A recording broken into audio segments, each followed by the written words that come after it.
Buenas tardes a todos y bienvenidos a esta conferencia de Advalor Managers. En nombre de todas las personas que formamos Advalor, de los socios, de los empleados, quiero en primer lugar agradecerles el que nos acompañen esta tarde en la presentación y en la actualización del fondo Advalor Managers. El objetivo del día de hoy es, por un lado, hacer una puesta al día, una actualización del fondo, un fondo que está a punto de cumplir ya los 5 años de existencia, que ya ha rebasado los 70 millones de euros de activos bajo gestión y en el que ya prácticamente 1.100 coinversores forman parte del mismo. Para ello, y el segundo objetivo, es el conocimiento de uno de los gestores que forman parte de la Advalor Managers desde hace pocos días, de 3G Capital, con quien tendremos una entrevista. Para ello contamos con Javier Sáenz Enzano, socio de Advalor y responsable del fondo Advalor Managers. Javier, buenas tardes. Buenas tardes, Beltrán. ¿Qué tal todo? Muy bien. ¿Preparado para la presentación? Preparado. Fantástico. Por otra parte, contamos con Pavel Begun. Pavel Begun es el socio fundador de 3C Capital Management y responsable de inversiones junto con su socio Coral Bailey. Pavel, good afternoon. Thank you for being with me here. Buenas tardes, encantado de estar aquí. Muchas gracias por invitarme. Es un placer. Se ha estructurado en 2 bloques. Un primer bloque que liderará Javier, en el que se hará una presentación, una puesta al día de la situación del fondo Advalor Managers, con especial énfasis en la incorporación de los 2 nuevos gestores que tuvo lugar en el mes de julio. Y un segundo bloque en el que Javier hará una entrevista a Pavel Begun que nos permita conocer en profundidad la historia, la trayectoria y el posicionamiento de esta gestora única y con unas características realmente especiales. Cada uno de los bloques durará 20 minutos y después de cada bloque tendremos la ronda de preguntas, de tal forma que cuando Javier acabes tu presentación haremos las preguntas que nos hagan llegar los inversores para que las contestemos antes de empezar la entrevista con Pavel y haremos lo mismo cuando acabe el bloque de Pavel. En principio, el evento está pensado para tener una duración de 60 minutos. En el caso de que las preguntas que ustedes nos hagan llegar, que nos las pueden hacer llegar a través de sus dispositivos, algunas de las cuales ya nos han llegado directamente, no podamos contestar a todas ellas, pues nos pondremos en contacto con cada uno de ustedes. Y para que lo tengan presente desde el punto de vista logístico, la primera parte, el primer bloque, el que lidera Javier Sáenz Enzano, se hará en español, pero la segunda parte será una entrevista en inglés. Y ustedes en sus dispositivos podrán cambiar si quieren tener una traducción simultánea al español o si quieren escuchar la versión original, dejar el idioma en inglés. Y sin más, les agradezco el que nos acompañen el día de hoy. Le doy paso a Javier Sáenz Enzano, quien empezará con la presentación. Javier. Perfecto. Gracias. Pues muchas gracias, Beltrán, y un placer saludar a todos. Voy a ser relativamente breve para luego dejar tiempo para preguntas, pero bueno, yendo un poco al grano, por repasar lo que está pasando con el fondo.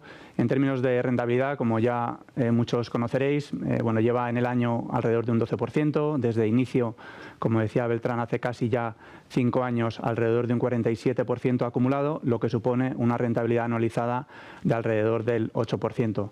El objetivo del fondo es generar rentabilidades de doble dígito, es decir, estamos por debajo de lo que pensamos que puede hacer el fondo a lo largo del tiempo, pero creemos que lo mejor para el fondo está por llegar y más adelante explicaremos por qué tenemos esa opinión. En cuanto al fondo, ha recibido el rating 5 estrellas de Morningstar recientemente, hace unos meses. Cuenta con la AA de Citywire y el año pasado, en 2022, recibió el premio a Mejor Fondo de Renta Variable Global por parte del Economista. Y bueno, como decía Beltrán, ya es un fondo consolidado tras casi 5 años, con alrededor de 70 millones de euros bajo gestión. Y bueno, nosotros, por supuesto, los socios y empleados de Advalor también invertimos en el mismo y somos en conjunto el primer inversor del fondo por volumen. Y yendo a la cartera, ¿no? Como sabéis, el fondo lo que trata de hacer es aglutinar algunas de las mejores ideas de algunos de los que consideramos que son los mejores gestores del mundo, ¿no? Como decíamos, hemos incorporado 2 nuevos managers que luego describiremos, pero es la principal novedad. Pero la cartera, el perfil de la cartera a nivel general no ha variado demasiado en los últimos meses o trimestres. La cartera cuenta con alrededor de 150 compañías Está muy diversificada a nivel geográfico, con un fuerte peso en Estados Unidos, pero también en otros países. Diversificación a nivel sectorial y un peso muy importante en compañías pequeñas, que pesan alrededor del 70% de la cartera, incluyendo medianas, el porcentaje es del 90%, luego hay un porcentaje muy reducido de alrededor del 10% en compañías grandes, ¿no? Que es, no es un objetivo, digamos, predeterminado del fondo, pero teniendo en cuenta que nuestros managers intentan ir a áreas un poco menos conocidas, ¿no? donde sea más fácil encontrar oportunidades extremadamente infravaloradas, pues es un caldo de cultivo casi natural, ¿no? para de pequeñas compañías o muy pequeñas para encontrar esas oportunidades. Y bueno, en los últimos meses, como siempre, hemos tenido reuniones recurrentes con los managers para hablar de la cartera de cada uno de ellos. En general, el comentario que haría es que la evolución de los negocios de las compañías va en la dirección correcta, con incrementos muy fuertes en los beneficios, en los flujos de caja que generan nuestras compañías. En muchos casos, muchas venían de un punto, digamos, bajo de su ciclo de negocio. Y bueno, esta generación de flujos de caja les está permitiendo robustecer aún más su situación financiera, reducir deuda en su balance, aquellas que la tenían, incrementar dividendo y hacer una asignación de capital inteligente, como puede ser la recompra de acciones, que a estos precios, y ahora hablaremos de la valoración del fondo, pero a estos precios pues genera mucho valor para el accionista y ayuda a cristalizarlo en precio en mercado, ¿no? Y en general, bueno, pues tenemos compañías muy bien capitalizadas, como decía, con poca deuda, que pueden aguantar bien entornos económicos, digamos, complicados, ¿no? En la conferencia anual de Advalor el pasado mes de febrero-marzo hablábamos de que era muy habitual ver compañías dentro de la cartera de Advalor Managers que se beneficiaban de ser compradas, ¿no? De ser opadas por otras compañías o por otros agentes financieros, ¿no? En los últimos 2-3 años hemos tenido hasta 12 compañías en esa situación, a precios que van desde el más 30% al más 270% respecto a nuestro precio de compra. Y lo comento porque esto ha seguido ocurriendo en la cartera, con 2 nuevas compañías adquiridas en el segundo trimestre del año, que aunque pesaban poco en el fondo, pues de alguna forma validan, ¿no? La tesis de inversión sobre cada una de ellas, el valor que tienen, y nos permite rotar hacia otras ideas. En ambos casos fueron compradas por un competidor del mismo sector, y creemos que es altamente probable que esta situación de tener compañías opadas en cartera siga ocurriendo, ¿no? Dado el perfil de las compañías que comentaba anteriormente. Y como ya hemos dicho, hay 2 managers nuevos en el fondo. Ha salido del mismo uno de los managers, Mittelman Brothers, que ha cerrado su firma, y bueno, os voy a pasar a comentar cada uno de ellos de forma muy breve, ¿no? En primer lugar, Southern Sun, que como no está aquí me voy a detener un pelín más, es una gestora que conocimos hace algo más de 2 años en uno de nuestros viajes a Estados Unidos. Nos hemos en este tiempo empapado de su proceso de inversión, hemos analizado pues todos los aspectos que creemos relevantes, ¿no? Que hay que mirar a la hora de invertir con un manager concreto. Hemos tenido 7-8 reuniones con ellos hasta alcanzar la convicción que queríamos para meterlos en este fondo, ¿no? Es una gestora fundada en Memphis en el año 89, hace ya mucho tiempo. Es propiedad de los empleados al 100% desde el año 2020.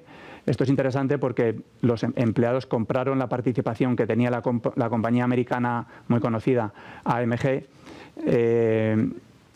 se la compraron de vuelta, y desde entonces, como digo, es plenamente propiedad de los empleados, ¿no?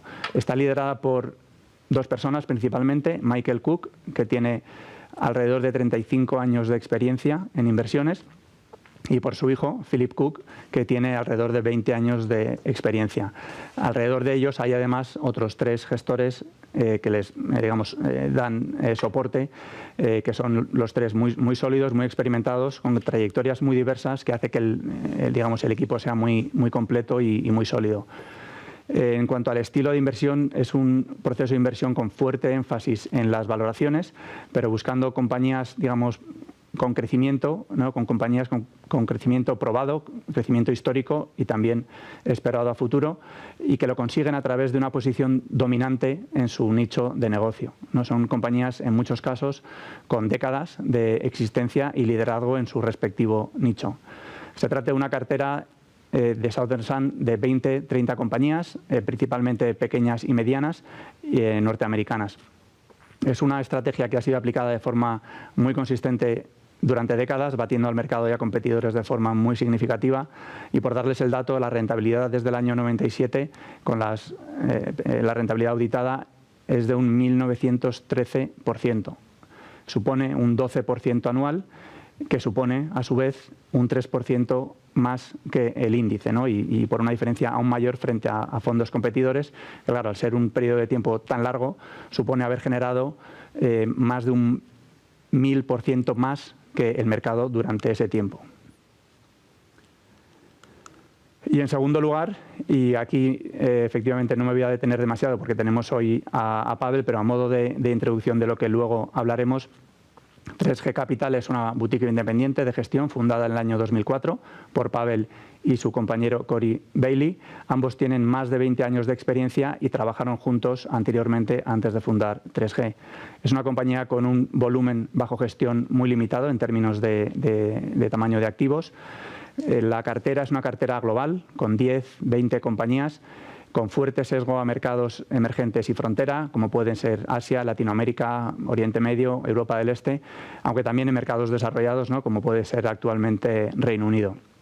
El nombre de 3G viene, y luego lo explicará él, pero de buscar tres cosas principalmente en las compañías: negocios excepcionales, equipos directivos del más alto nivel y unas valoraciones extraordinariamente bajas. La forma de gestionar el riesgo, ¿no?, de invertir en jurisdicciones que a veces puede parecer que tienen más riesgo, es un análisis muy profundo de cada compañía y ser muy estricto con esos tres criterios que comentábamos anteriormente, ¿no? Y comprando compañías muy sólidas a precios realmente bajos que te dan ese margen de seguridad. Y por acabar con el track record, ¿no?, con el historial de rentabilidad que ha generado 3G Capital, desde que la estrategia pasó a ser global a principios del año 2009, la rentabilidad anual ha sido de algo más de un 16%, ¿no?, que supone haber batido al índice por más de un 6% anual.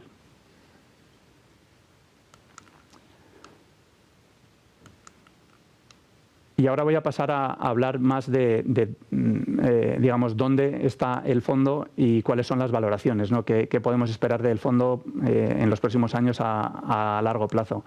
En primer lugar, ¿dónde está el mercado? Llevamos una década de expansión monetaria sin precedentes, lo que ha provocado distorsiones muy fuertes en el mercado a varios niveles, ¿no?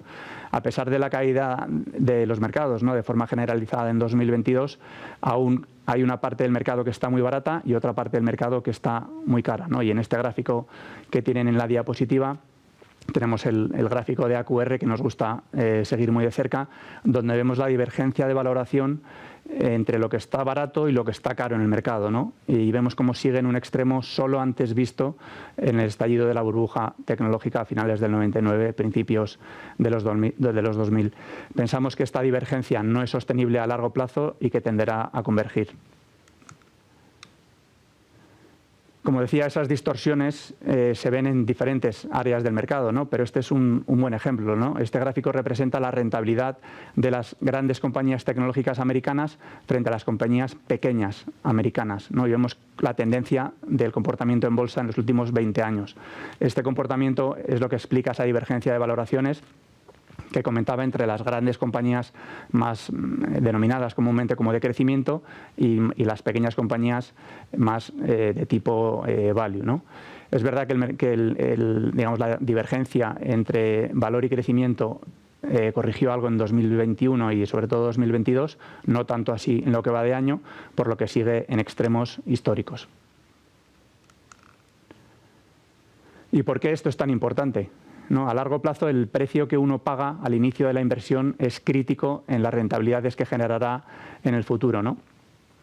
Cuando pagas poco, ¿no?, y en la gráfica lo vemos en términos del ratio PER, ratio precio-beneficios, el retorno en la siguiente década suele ser muy alto, ¿no? Y por el contrario, cuando pagas mucho por tus inversiones, a pesar de que las compañías puedan ser muy buenas, las rentabilidades suelen ser mediocres, que en muchos casos ni siquiera baten a la inflación en la siguiente década, ¿no?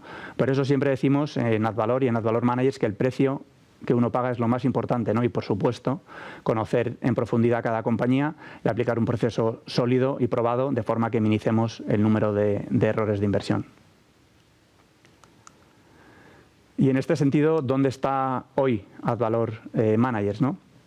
Pues en términos de ratio precio-beneficios, que comentaba anteriormente, está en menos de 6 veces, lo que supone estar a un descuento frente al mercado de alrededor del 70%, ¿no? Que es extraordinario.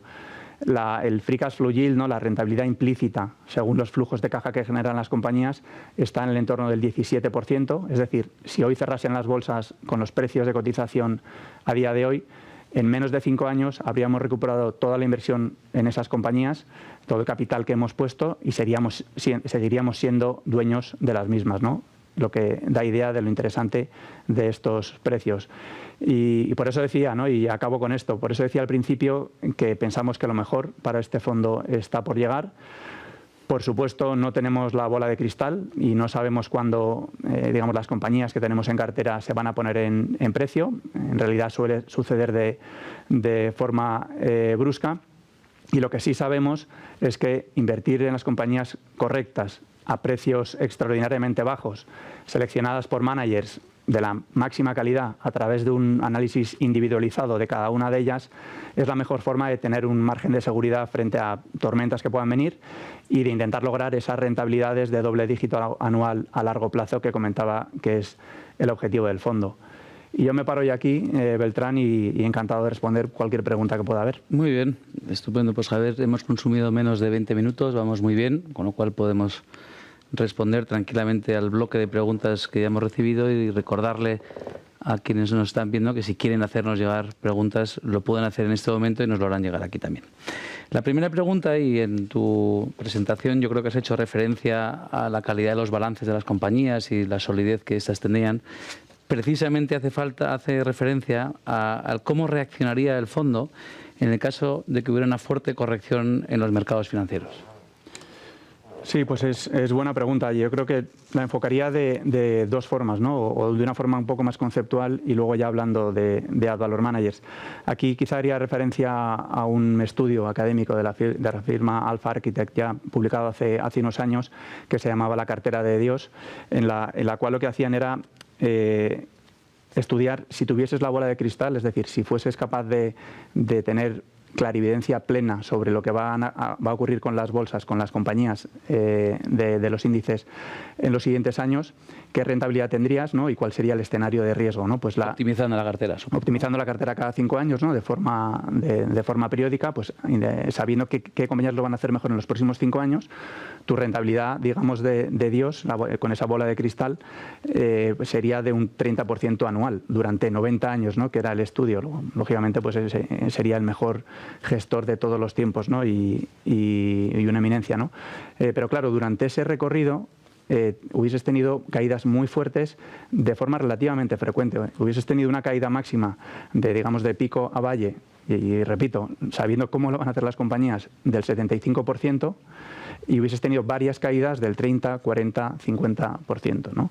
De hecho, creo que tenemos en los anexos el estudio que publicaron donde se puede ver esas caídas, ¿no? A lo largo de esos 90 años. De alguna forma, aquí lo que queremos decir es que siempre va a haber caídas puntuales en los mercados y en los fondos de inversión. Si queremos conseguir rentabilidades buenas, la única alternativa o el mejor camino, digamos, es olvidarnos de esa volatilidad que pueda haber en diferentes momentos de tiempo y mantenerse invertido a largo plazo, ¿no? Y es verdad que los inversores a veces tienden a tener esa tentación, ¿no? De hacer market timing, de ahora me salgo, ahora entro, lo cual está bastante demostrado que suele ser una receta para el desastre, ¿no? Perderse los mejores días del mercado te penaliza, las rentabilidades suelen llegar de forma brusca. Luego, como digo, la única solución es estar invertido e incluso aprovechar esos momentos de pánico para incluso incrementar nuestra posición si somos capaces, aunque emocionalmente el cuerpo no nos va a pedir esa reacción, ¿no? Pero si lo hacemos analíticamente, hay que aprovechar esos momentos para incrementar nuestra posición si podemos, ¿no? Poner esa liquidez que podamos tener residual a trabajar. Y luego ya pasando a la segunda forma de responder la pregunta, ya en cuanto a Advalor Managers, lo que diría es que la cartera de Advalor Managers está muy descorrelacionada con los mercados. El active share, digamos, el solapamiento con los índices es prácticamente cero, un active share del 99%, porque son compañías que están fuera del radar, no son compañías que estén en su inmensísima mayoría en los índices, y bueno, eso explica, por ejemplo, un año como 2022 con prácticamente los mercados financieros desplomándose en casi todas sus áreas. El mercado se mantuvo prácticamente, el fondo se mantuvo prácticamente plano, ¿no? Y si miras un poco la historia de los managers que hay en el fondo, ¿no?, que ya estaban en activo en los años finales de los 90, a principios de los 2000, con el crash de la burbuja tecnológica, que tiene, digamos, ciertas similitudes con el mercado de hoy, pues son gestores que, mientras el mercado en esos años se desplomaba un 30, 40, 50%, consiguieron rentabilidades positivas, ¿no? No digo que vaya a repetirse en la misma situación, por supuesto, necesariamente, pero creemos que la forma de protegerse a lo largo del tiempo de pérdidas permanentes de capital, y repito un poco el concepto, es comprar barato, ¿no?, y comprar las compañías correctas. Y en ese sentido creemos que con una valoración del fondo alrededor de 5 veces precio-beneficios, con estos gestores estamos en el sitio correcto. Y, por supuesto, repito, puede haber caídas puntuales, pero creemos que a largo plazo pues estamos muy bien posicionados, y quizá, y acabo con esto, no habría que prestar tanta atención a todo el ruido que nos llega, ¿no?, de diferentes medios, ¿no?, y diferentes agentes, de tener el temperamento adecuado para saber aguantar esas tormentas de forma que aprovechemos esas rentabilidades a largo plazo. El valor de la confianza, Javier. Aprovecho para decir, y yo creo que no me equivoco, que ese estudio de la cartera de Dios está en la página web de Advalor, por si alguien tiene inquietud de conocerlo un poco mejor. Muy bien. Oye, pues la segunda pregunta nos pide un inversor si, para entender un poco mejor lo que conceptualmente has explicado de Southern Sun y de 3G Capital, las dos gestores que se han incorporado en el mes de julio, la Advalor Managers, ¿puedes poner un ejemplo de alguna inversión que han hecho? No sé si con Pavel lo vas a tratar más adelante, y a lo mejor es más bien Southern Sun para aterrizar conceptualmente en un caso concreto, pues un ejemplo de inversión. Sí, yo creo que le dejamos a Pavel que lo explique él, que lo va a hacer seguro bastante mucho mejor que yo. Profundidad. Pero sí, de Southern Sun quizá podemos comentar, en primer lugar, comentar que el proceso de inversión está orientado a comprar compañías muy sólidas, con crecimientos muy razonables, muy consistentes, muy sólidos en el pasado y a futuro, según sus estimaciones, y que cuenten con una muy sólida situación financiera, que tengan el equipo directivo correcto y que además cotizan a valoraciones atractivas, ¿no? Y por dar algunos ejemplos, ¿no?, y dar un poco de visibilidad, pues tienen compañías desde un productor líder en Estados Unidos de bebidas de malta de alta gama, digamos. Tienen un operador de gasolineras y tiendas de conveniencia o tiendas de cercanía cerca de uno de los grandes grupos digamos, almacenes, ¿no?, en Estados Unidos. Tienen el mayor productor del mundo de vehículos tipo caravanas, motorhomes. Tienen una compañía que se dedica, que es compañía líder, ¿no?, en equipamiento agrícola, y quizá puedes explicar esto un poquito más en detalle para que se entienda su estilo de inversión, ¿no? Es una compañía localizada en Estados Unidos, en una pequeña ciudad, pero que tiene un negocio realmente global, ¿no? Tiene una capitalización de mercado de 9 billones de dólares, y es, como digo, el líder en diferentes negocios, ¿no? Por un lado, el tema de maquinaria de gran peso, ¿no?, tipo tractores, pues es el líder en distribución de tractores en Europa y Latinoamérica, sobre todo en Brasil. También líder en sistemas de almacenaje de grano. Es uno de los más grandes también en equipamiento para productores de comida porcina y avícola. Y bueno, es una compañía que tiene una generación de flujos de caja muy fuerte, que le está permitiendo pagar dividendos, que le estaba permitiendo hacer recompra de acciones, y en definitiva muy sólida. Por dar un poco idea de la valoración en la que cotiza esta compañía, está en el entorno de 5,5 veces EBITDA. Tenía algo de deuda en el balance en los últimos años, pero a través de esta fuerte generación de caja va a acabar el año 2023 con caja neta, sin deuda, y tiene por último un equipo ejecutivo muy experimentado, no solo en la parte operacional, pero también en la parte de asignación de capital, que va a ser clave en el futuro de la compañía con esa recurrencia de flujos de caja que están generando. Estupendo, pues muy claro. Muchas gracias, Javier. Una tercera pregunta. Entendemos bien que AdValor Managers es una solución de inversión en la que ustedes unen varios gestores en un único vehículo y que además ese vehículo es accesible para inversores, por lo menos españoles, pero también europeos, ¿no? Hasta ahí queda claro, nos dice. Pero ¿hay algún criterio, Javier, a la hora de seleccionar cada gestor y de cómo encajan o se complementan un gestor con el resto de los gestores de AdValor Managers? Bueno, es una pregunta que podría estar horas, ¿no?, respondiéndola, pero voy a intentar sintetizar. Yo creo que desde el... Tienes 3 minutos. Tomaré 2,5. Lo que hacemos es, para intentar entender cómo se complementan unos con otros, pues unos con otros, es tratar de entender sus procesos de inversión muy en profundidad, ¿no?, a través de discutir muchas compañías concretas, más allá de la simplificación, ¿no?, de si este es value o no, pues intentar ir un poco más allá, ¿no?, y entender realmente el proceso de inversión que aplican. En esta labor, un factor crítico, digamos, es la ayuda que tengo de los directores de inversión de AdValor, de Álvaro Guzmán de Lázaro y Fernando Bernat, que habiendo ellos gestionado durante más de 25 años, conocen los sectores, conocen muchísimas de las compañías, pues pueden hacer ese última milla, ¿no?, de análisis en la cual pues pueden ver la consistencia del análisis de la persona que está al otro lado de la mesa y pueden rebatir, ¿no?, algunas cosas o ver si el marco analítico que tiene ese gestor a la hora de profundizar mucho en las compañías es el adecuado, ¿no? Es verdad que todos tienen en común un fuerte foco en las valoraciones, eso digamos es crítico, pero luego la forma en la que lo aplican es muy diferente, ¿no?, tanto en el tipo de compañías en las que invierten como a lo mejor en sus áreas de competencia a nivel regional, a nivel sectorial, y lo explico muy brevemente.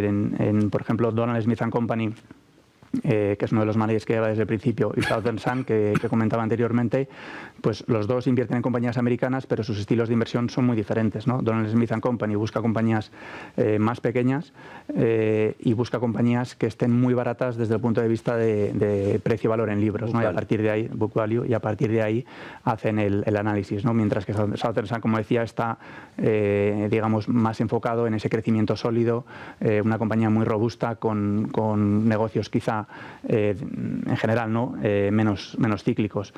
Luego tenemos a Moelis Capital, que digamos puede invertir en cualquier cosa en cualquier parte del mundo, tiene flexibilidad total a nivel geográfico, sectorial, tamaño de compañía, y que tiene, digamos, cierta exposición a Latinoamérica, ¿no?, en los últimos años, porque es donde ha encontrado oportunidades. Luego tenemos a Gering y Rosenbach, que son especialistas en compañías relacionadas con los recursos naturales y que llevan 30 años gestionando ese tipo de estrategia. Y por último tenemos a 3G Capital, que, como decía anteriormente, pues es una cartera más global, concentrada, con cierto sesgo a mercados emergentes y frontera.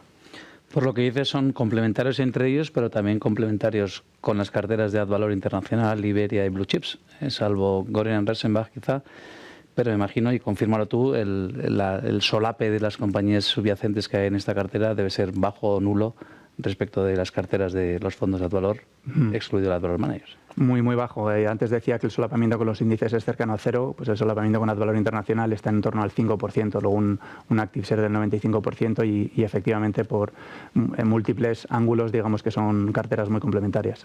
Fenómeno. Nos queda un minuto, si te parece te formulo la última, que es doble, de Raúl. Dice, ¿cuál es la posición de liquidez que tiene el fondo en este momento?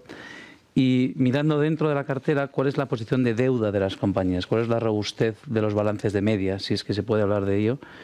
¿Y cómo reaccionaría ante una posible o una ya efectiva entorno de subida de tipos de interés como el que estamos viviendo actualmente?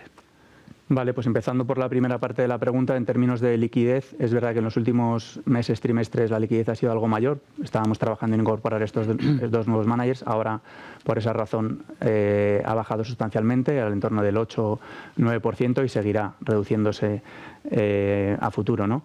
En cuanto a, digamos, el nivel de solidez de las compañías, ¿no? Lógicamente habría que hablar caso por caso en cuanto a cuál es la solidez de su balance, pero sí diría que digamos que las compañías sean robustas financieramente es algo intrínseco al proceso de inversión que aplican nuestros managers, ¿no? Siempre ha formado parte de su ADN inversor evitar esos errores de inversión a través de invertir en compañías que están muy bien capitalizadas, ¿no?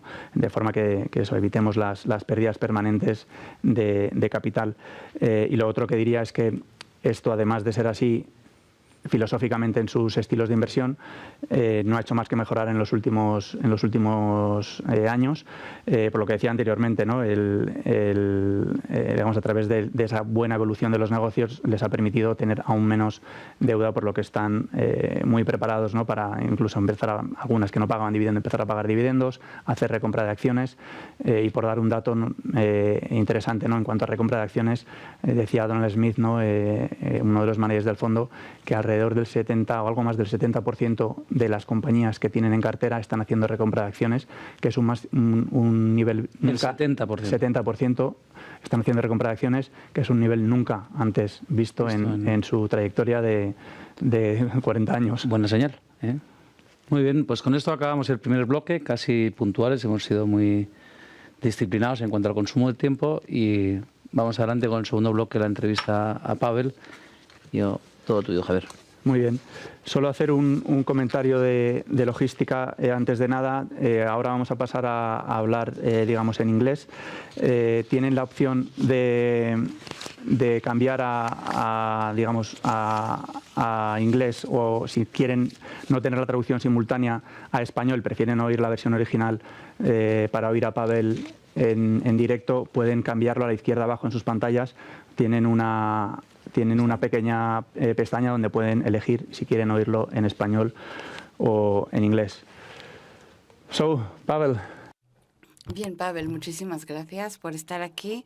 Encantado. Bienvenido a España, bienvenido a Madrid y bienvenido a Azvalor y Azvalor Managers.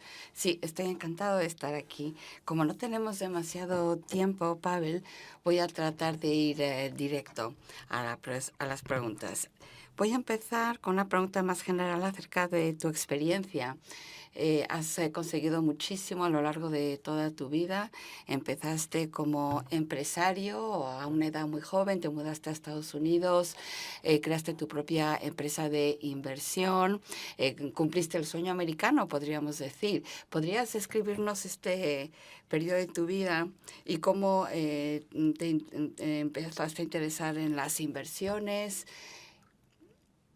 ¿Y cómo fueron esos años cuando antes de crear y durante la creación de 3G Capital? Sí, siempre desde que puedo recordar que quise ser empresario, simplemente por criarme en un país comunista y luego cuando mi país se independizó, pues surgieron muchísimas oportunidades y empecé a participar en diferentes proyectos.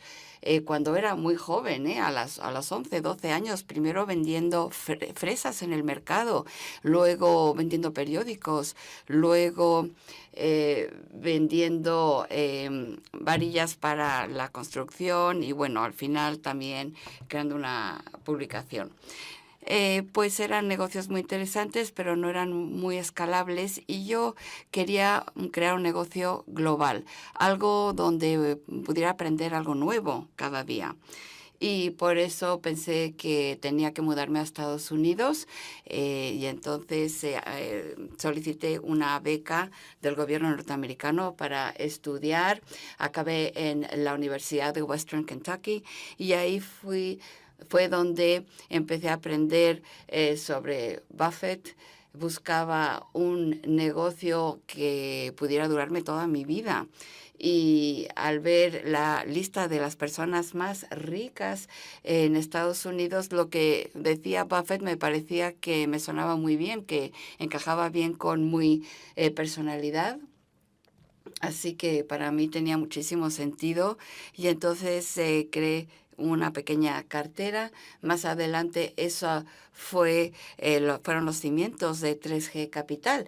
A finales de los 90 estaba ahí en la parte más alta de la burbuja. Yo creo que fue uno de las personas más jóvenes de conseguir unos retornos muy buenos. había muchas empresas de alta tecnología que estaban ganando muchísimo dinero y algunas no ganaban nada.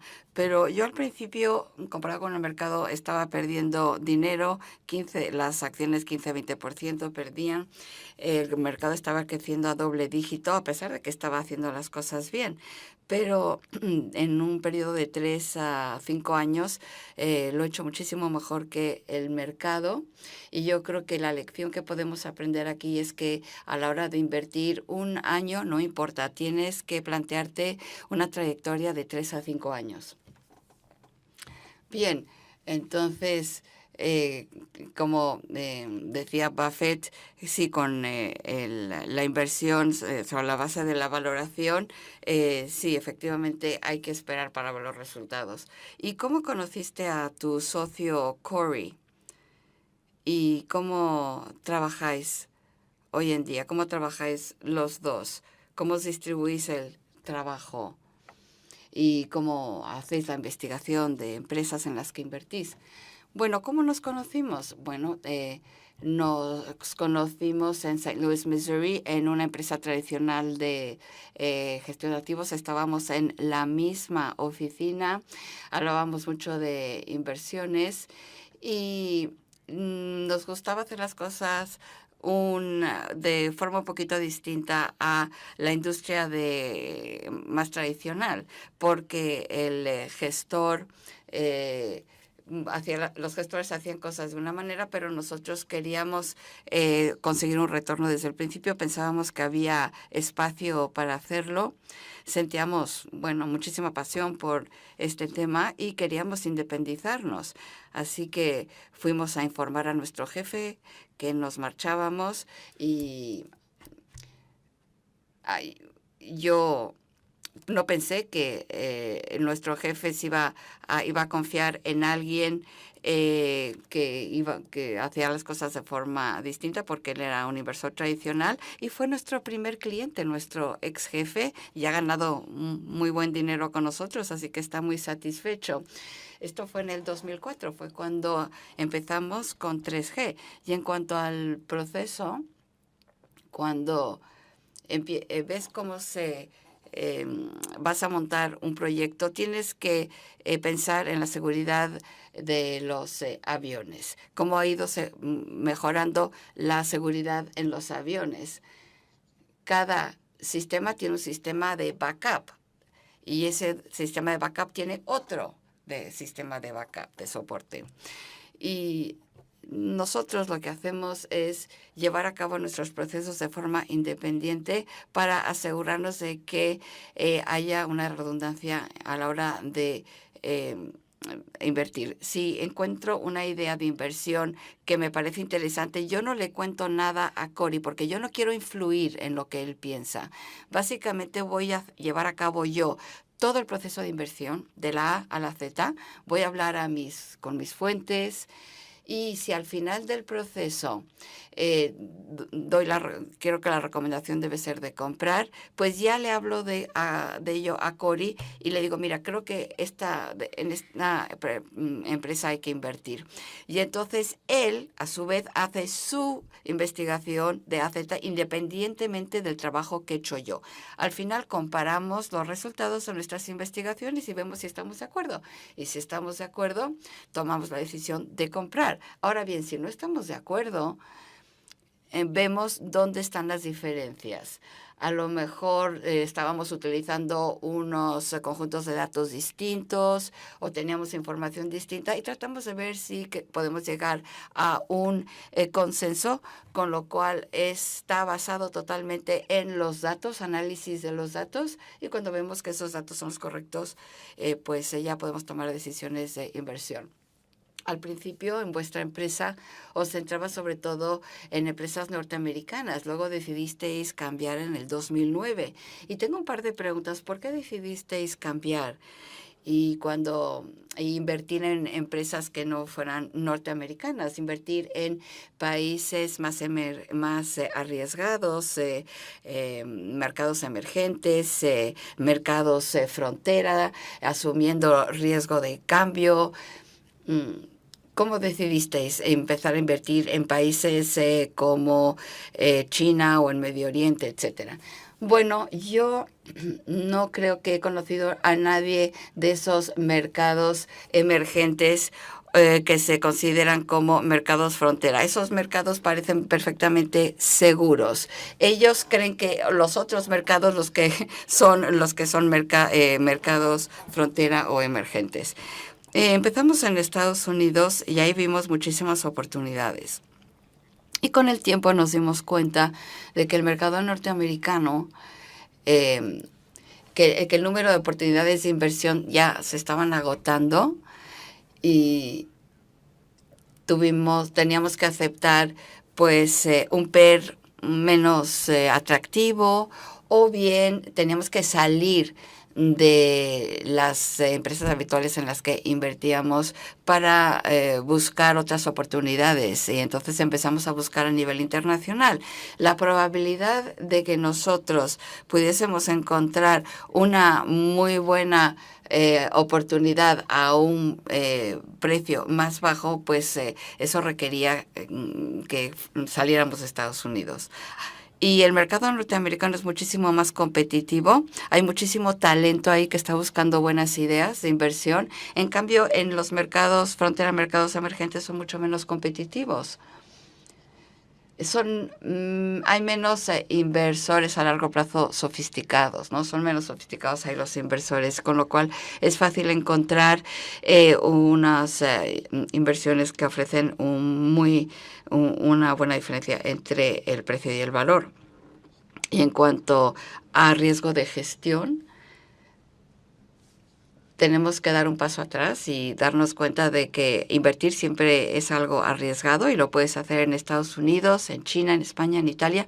No importa dónde, siempre va a haber un riesgo. Ahora, nuestro trabajo no es evitar el riesgo, es inevitable. Hay que gestionar el riesgo. ¿Y cómo lo hacemos? Pues estudiamos esos mercados en detalle, utilizando redes de fuentes de información para minimizar el riesgo de invertir. Y luego el segundo paso, una vez que ya has minimizado, una vez que has reducido algunos riesgos, lo que intentamos hacer es asegurarnos de que nos pagan bien por los riesgos que estamos asumiendo y también construir la cartera de tal manera que cualquier riesgo que sí se produzca, un solo riesgo, que eso no afecte el resto de la cartera y que no tenga como resultado una pérdida permanente de capital. Para ser más concreto, por ejemplo, riesgo de confiscación. ¿Qué pasa si nos expropian los activos? Porque en algunos de estos mercados los derechos a la propiedad no son tan sólidos como lo son en Estados Unidos.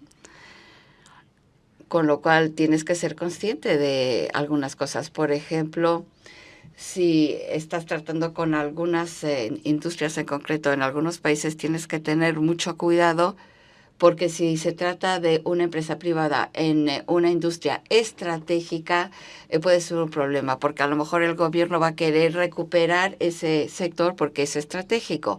Entonces, si buscas invertir en sectores estratégicos, pues a lo mejor conviene hacerlo en empresas que tienen una fuerte participación del gobierno, porque así estarás mejor protegido. Y luego también el riesgo político, ¿no? Tienes que ver quién está detrás de qué negocio y asegurarte de que no tengan la propensidad de meterse en política. Si tienen una propensidad de meterse en política en algunos de estos países, esto podría tener unas consecuencias muy directas para los accionistas minoritarios. He visto casos así en Rusia y en Turquía. Y esa es otra cosa que estudiamos para asegurarnos de que no nos estamos arriesgando. Siempre hay algo de riesgo, pero tratamos siempre de minimizarlo. Estoy pensando en tu enfoque en 3G, buen negocio, buena gestión y buen precio, buena valoración. En cuanto a la valoración en esa parte de la ecuación, ¿podrías explicarnos qué es lo que consideras barato, qué valoraciones estás dispuestos a pagar y cómo te planteas la metodología de valoración? Bueno, hoy en día hay muchísimas personas que dicen, bueno, estamos pagando 30 veces por un activo, eso puede ser un gran precio. Yo no estoy necesariamente de acuerdo.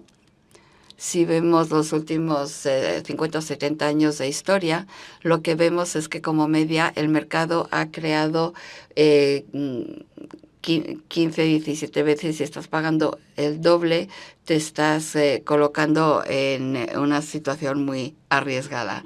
Y entonces en nuestro manual un precio seguro a pagar sería de 4 a 11 veces a los beneficios normalizados sostenibles. Estamos hablando de beneficios normalizados, no actuales, porque cada vez que vemos un negocio tratamos de normalizar los beneficios para tener en cuenta la situación económica, que no sea demasiado buena o mala. Y luego nos gusta pagar un múltiplo de 4 a 11 veces. Y para las empresas que crecen muy rápidamente, tenemos que subir. Para los que crecen más lentamente, el múltiplo sería más bajo. Pero sí, de 4 a 11 veces. Ese es el rango.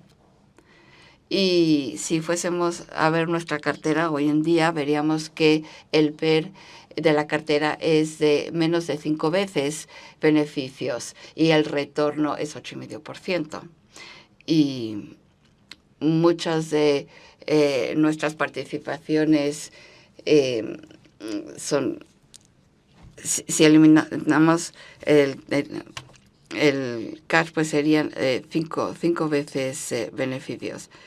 Hay una pregunta de si puedes dar un ejemplo de una empresa que representaría bien cómo os planteáis las inversiones, cómo gestionáis esos riesgos, cómo definís qué es un buen negocio para invertir.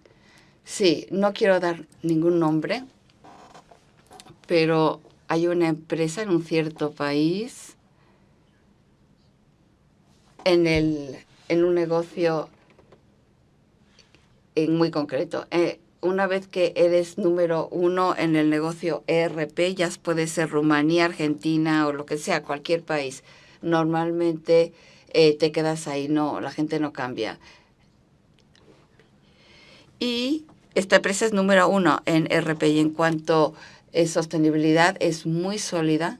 Pero además de esto, lo que vemos es que generan un retorno sobre el capital a un muy alto nivel, 35 o 40%, tienen una tasa de crecimiento excelente.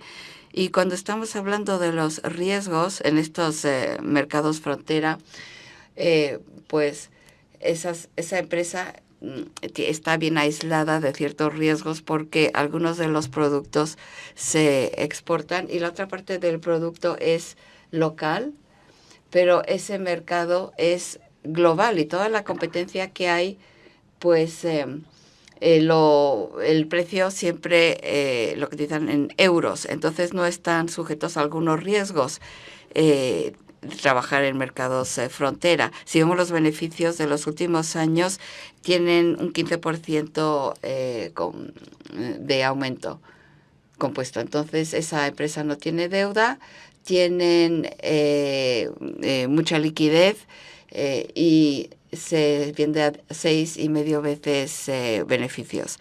Si vemos cualquier empresa, ya sea en un mercado frontera, en mercados emergentes, nunca he visto una empresa de este tipo que se venda por más de 15, 20 veces beneficios. Se vendió por 15 veces beneficios. Con lo cual, el equipo de dirección es bueno. Desde el punto de vista operativo, los KPIs son muy en línea, están muy en línea con sus competidores. Hacen recompra de acciones, pagan dividendos. Ese es un buen ejemplo. En un entorno de mercado, como decía yo antes, donde tenemos los dos extremos, tenemos empresas muy baratas y empresas muy caras, y hay algunos inversores muy bien conocidos, bueno, que parece que todo es caro en el mercado, pero ¿cómo encontráis empresas que son muy sólidas y que son baratas? Bueno, no es, hay algunas cosas que son que sí están muy caras, pero en primer lugar, nuestro universo de inversión es muy amplio, así que tenemos la flexibilidad de entrar en algunas áreas donde otros no están tan dispuestos a entrar. Eso en primer lugar. En segundo lugar, tenemos conocimientos expertos que hemos ido desarrollando porque llevamos en el mercado 2 décadas. Y esto nos permite encontrar unas firmas únicas, empresas únicas que los demás no están considerando. Y como resultado podemos encontrar esas empresas que combinan alta calidad y bajo precio. Bien, voy a hacer una pregunta del público y la voy a leer para no equivocarme. Y dice lo siguiente: la inflación parece que está aquí para quedarse y parece que va a haber más inflación de lo esperado y que va a durar más tiempo. ¿Ve usted similitudes con la situación en Estados Unidos en los 70, donde tuvo que intervenir Volcker en el 79, aumentando los tipos un 70% y paralizando la economía para controlar la inflación? ¿Y cómo protegería tu cartera de ese riesgo de inflación? Vale, bueno, varias cosas. En primer lugar, cuando hablamos de inflación, estamos hablando de los mercados desarrollados, porque no es un problema en todas partes. En China, de hecho, tiene un problema de deflación y no de inflación, y como somos un fondo con una diversificación global, la inflación no es un problema en todos los mercados que analizamos, aunque evidentemente sí es algo que tenemos que tener en cuenta a la hora de invertir, y es un tema que ya hemos gestionado antes en sitios como Turquía, por ejemplo, o Brasil, donde han tenido periodos de hiperinflación. Y la forma en la que te proteges contra la inflación es identificando aquellas empresas concretas que pueden fácilmente trasladar el impacto negativo de la inflación a sus precios para el usuario final, y de esa forma proteger sus márgenes y mantener su rentabilidad. Y bueno, ¿qué tipo de empresas son esas? Pues no sé, pueden ser empresas de consumo, de bebidas, de refrescos, ese tipo de cosas. Si estamos hablando de eléctricas, pues ahí va a estar más complicado, porque normalmente no se pueden trasladar las subidas de precios directamente a los usuarios. La clave es encontrar aquellas empresas que sí pueden subir sus precios en línea con la inflación o incluso por encima sin perder volumen. Y tengo un par de preguntas un poco más personales que nos hacen desde el público. Ignacio hace varias preguntas. Una que probablemente todavía no has contestado, que es si tú mismo inviertes en tu propia estrategia, tu propio dinero.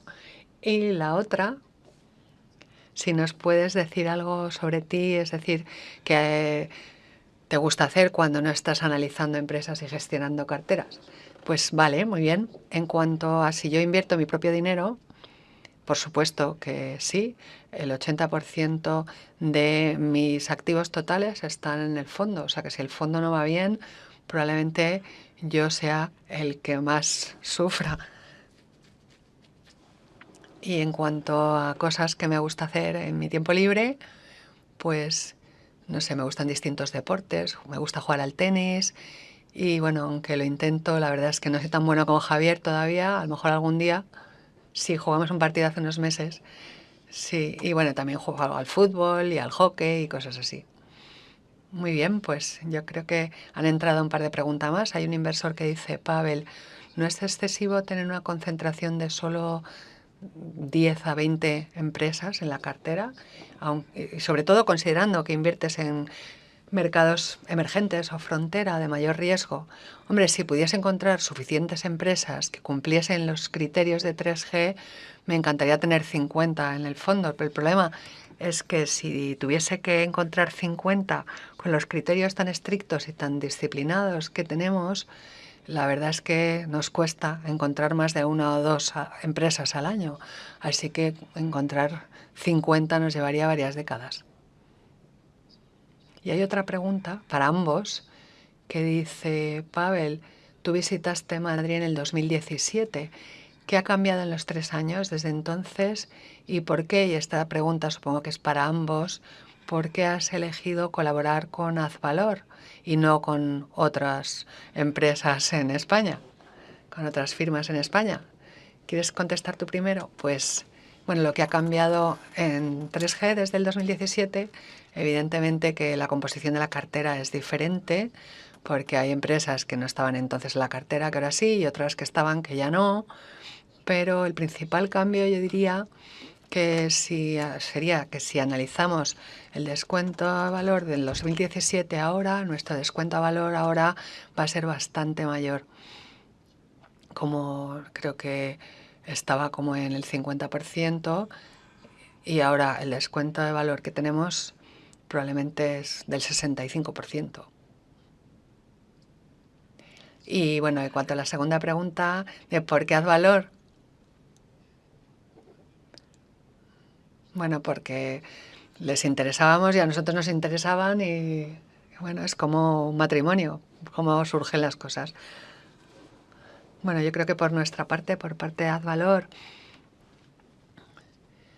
básicamente llevamos haciendo un análisis de Pavel y de 3G ya varios años. Yo conocía a Pavel hace 15 años, de hecho, pero hemos tomado el tiempo necesario para profundizar nuestro análisis de su proceso de inversión y en los últimos 4 o 5 años, desde que nos conocimos en persona por primera vez en Nueva York, probablemente habremos pasado por 500 o 600 gestoras que hemos analizado a distintos niveles y en vez de centrarnos en la trayectoria, porque hay muchas gestoras que tienen magníficas trayectorias, para nosotros lo más importante es el proceso para conseguir esa rentabilidad, que sea el correcto, que tengan esa visión a largo plazo, que tengan ese análisis en profundidad de las empresas para evitar pérdidas permanentes de capital y para saber todo lo que se pueda sobre cada empresa.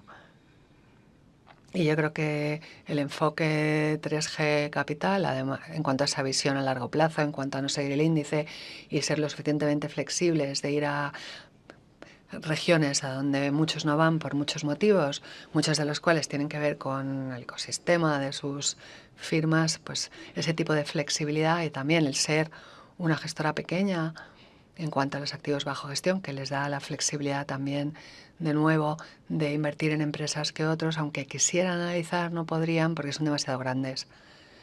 Y bueno, para nosotros es un encaje perfecto de tener las personas adecuadas, con el ecosistema adecuado y el proceso adecuado. Damos por concluido la presentación. Thank you very much, Pavel. Y muchas gracias a ustedes por acompañarnos en esta conferencia de Advalor Managers. Muchas gracias.